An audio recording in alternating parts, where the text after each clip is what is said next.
We just got music or silent film. How are you feeling about that?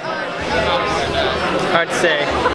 Yeah, so the reason we chose music film over silent film was because with music film you can have dialogue. You have the opportunity, and you are able to choose if you want dialogue. Silent film, you can't have any dialogue unless you want to put the title cards up, and then that takes forever. When I got texted what genre we got, I laughed because that was not helpful at all. I think the idea is solid. We went through maybe 4 ideas off the same kind of arc. I feel like at one point we really overthought it. Maybe we needed that just to kind of get the creative juices flowing. Music film. First of all, that doesn't tell me what kind of emotions are going to happen in this film. Second of all, that means that music is a giant part of this thing, and so I better do this well. We kind of decided pretty quickly off the bat to try to get some kind of a, maybe not a moral of the story, but at least some kind of message across. The issue was trying to find a reasonably powerful message to fit into such a short time frame. Friday night when I was writing the script, it was like late Friday night, I was having a few problems with like figuring out what I was trying to say and put it on paper. That was a little bit difficult. So I'd say my stress level was a little bit higher during that. Once I got, this is going to be more of a lighthearted, kind of fun or energetic film, then I was able to really move from there. We like to have an actual specific script, like actually typed out like a script. It's just a lot easier and nicer for the type of filming we do and just our workflow. And so what ends up happening is we have a small group of people, they call them the writing team, and they basically sit in this office over here and they kind of brainstorm ideas and just kind of get a rough plot together and an idea of the characters, because that's kind of the hardest part conceptually that you really want as many people on. And then what ends up happening is usually Jenna will write out a rough draft of the script, and she'll have a couple people go online and edit it, help her look at it and edit it. The most fun part, at least for me anyway, is the script reading. Here we go. There are infinite This is the story of two. A world with music and a world without. External. Whoa, go back. Sorry. Go back. Exterior. Music park. Dave. She gives him a weird look and keeps walking. She trips, falls on her hands and knees, and the Walkman falls to the ground, falls out of her hands and goes through the ground. Her world becomes vivid in color. It's nothing she has ever experienced before. The music she is listening to speaks to her. She takes the headphones out and the world becomes dull again. She's let down, but the world is back to the way it was. She turns around and walks from where she came from.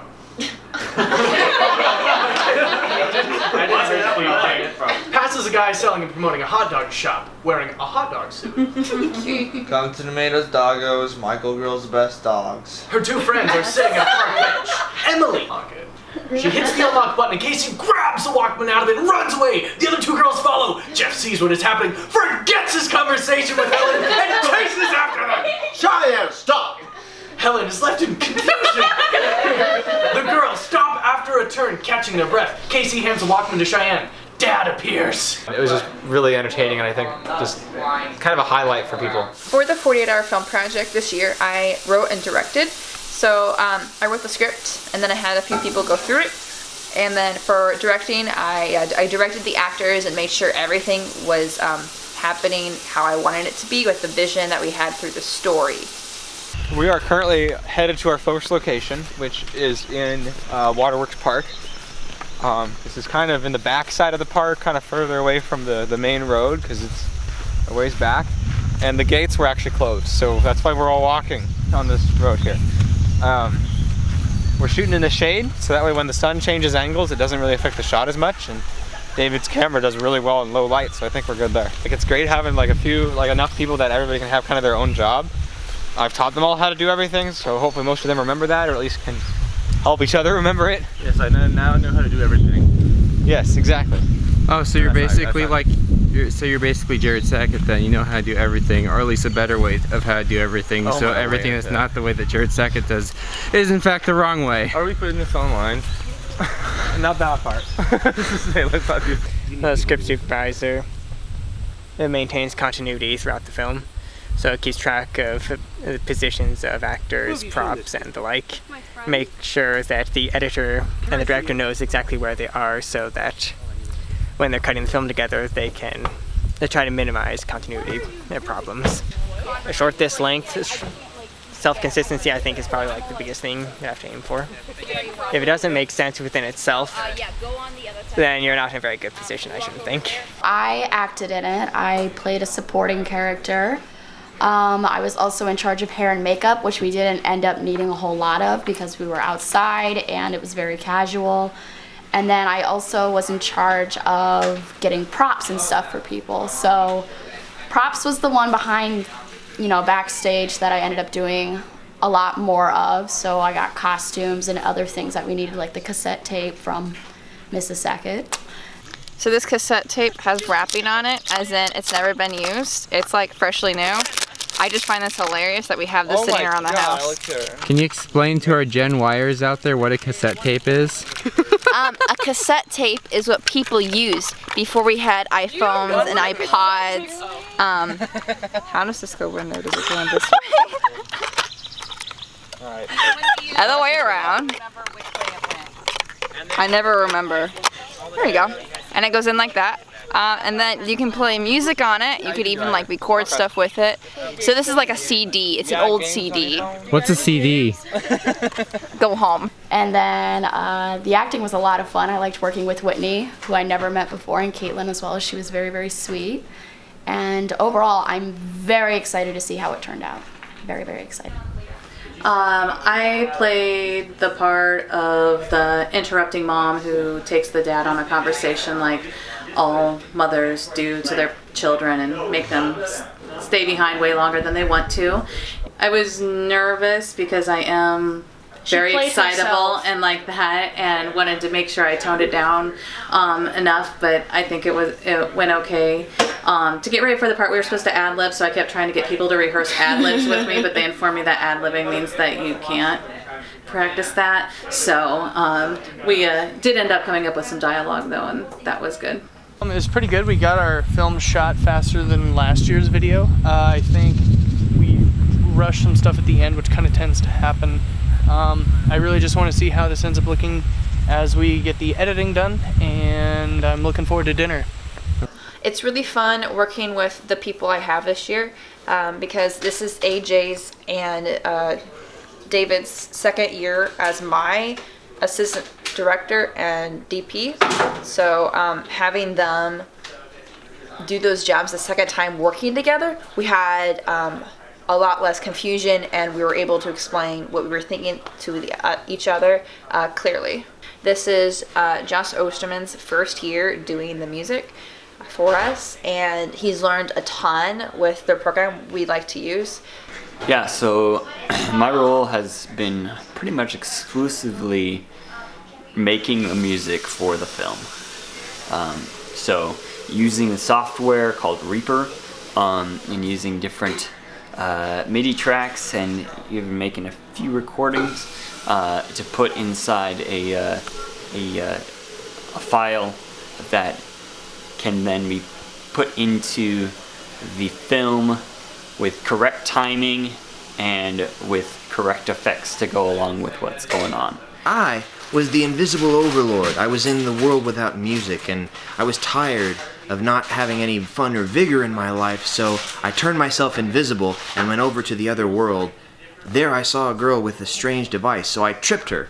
When the girl trips in the film, that's not an accident. That's me purposely tripping her and pulling her music device down into my own world. I then escaped, but before I could pick it up, another person picked it up in the other world, so that didn't go according to plan. But holy buckets. Oh, that was interesting. But in all seriousness, I was the assistant editor. Yes, I was the assistant editor. I took all the clips that were that were made, and I kind of reorganized them so they made sense, because we shot some out of order. So I just kind of put them all into one straight timeline. It was a lot of fun. And here we have the wild Jared Garwick, looking intently at his iPod Touch. Is he looking at memes? Is he looking up fan theories? No one will ever know. So my role this weekend was home base provider and assistant director. My wife was set mom. She was in charge of anything that went on at home, and she made the calls and whatever happened. Ask my beautiful bride, she will show you how. I don't know. Also, for me, I just basically built the house and people use it.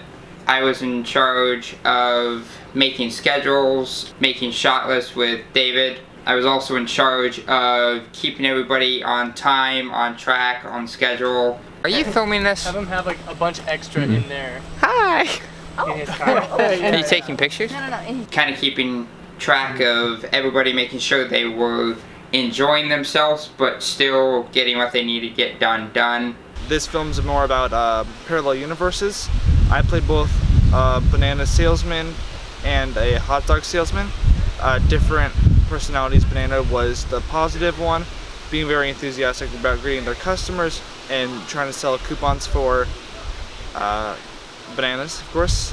With the hot dog mascot, he was very unenthusiastic, very bored, did not like his job at all, wanted to be done with the shift. Goodness. Coming down to Dumbest Doggos, gotta get some doggos today. Got mustard, ketchup, some barbecue stripes, and a lot of carbs.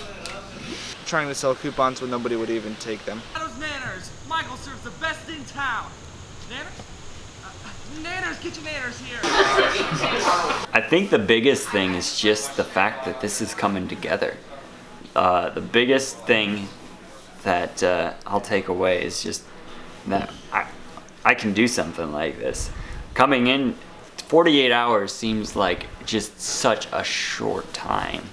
And to put together something like this from my end and seeing everybody else put together, I honestly came in wondering how this thing can happen. And yeah, so it's to see it all come together. I really think the intro is going to be very effective, especially the kind of a falling motion that we put into the film. I think that's going to look really good. The coolest thing for me was seeing that opening sequence with like the parallel worlds on the top and bottom. Like it was, like all the editing in general was super cool. Getting to see that, and especially like at the end, I pick up the tape and I'm just holding my hand there, like there's nothing there, and so we got to see what was actually happening with the visual effects when we saw the screening. Everybody was great. David getting to work as his assistant director for a second year was amazing. Working with Jenna was amazing. What I like most about what we saw for the film is like everything. It was just amazing to see the individual little pieces being filmed minute by minute, hour by hour, and not even knowing for sure what the camera was catching and what it wasn't catching, and then just seeing it all edited together flawlessly was amazing. But then also to see the music and